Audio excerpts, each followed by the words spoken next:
દેવા ઘોડો ખેંચાઈને છેક પાણી સુધી પહોંચી ગયો। ઘોડો તો ચસ ચસ પાણી પીવા માંડ્યો, પણ નાગવાળો અને નાગમતી બંને ચૂપ છે। શું બોલવું, કેમ બોલવું, કશું સમજાતું નથી।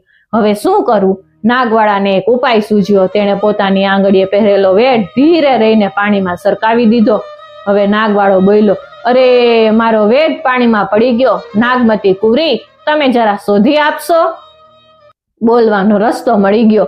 ઉભા રહો નાગવાળા, હું શોધી આપું, એમ કહીને નાગમતી વાકી વળીને જળમાં નાગવાળાનો વેઢ શોધવાનો પ્રયત્ન કરે ત્યાં તો મારતે ઘોડે આણલદેવી આવી પહોંચી। વહેલી સવારે નીકળી ગયેલા નાગવાળાની પાછળ પાછળ તે પગેરું લેતી આવી રહી હતી।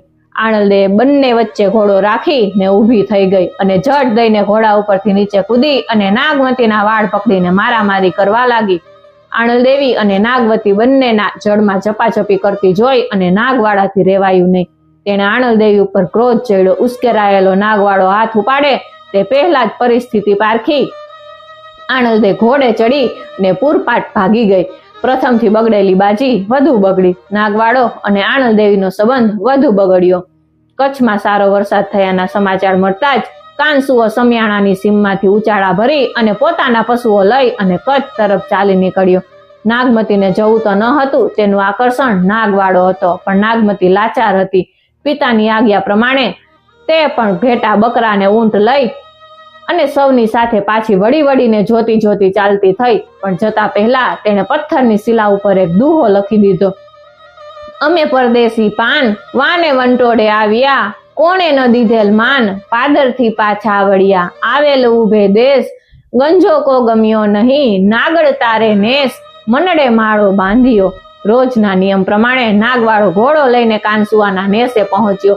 નેસ ઉજ્જડ થઈ ચૂક્યો હતો, ક્યાંય કોઈ ચકલું દેખાતું ન હતું। તે બાવરો થઈને રડી પડ્યો, નાગમતી નાગમતી એમ પોકારવા માંડ્યો। ત્યાં તેની નજર પેલા પથ્થરની શિલા ઉપર પડી। કોલસાથી લખેલો દુહો વાંચીને તે ઢફ દઈને ઢળી પડ્યો। ઘણા દિવસો સુધી તેણે મનને મનાવવા ભારે પ્રયત્નો કર્યા। નાગવાળો અડધા પાગલ જેવો ફરતો રહ્યો, પણ લાંબો સમય તેનાથી રહેવાયું નહીં। તેથી એક દિવસ ચૂપચાપ તે સમિયાણાનો ત્યાગ કરીને કચ્છના માર્ગે ચાલતો થયો। આખું રણ પાર કરીને ભૂખ્યો તરસ્યો રખડતો ભટકતો તે અંતે કાનમેર પહોંચી ગયો।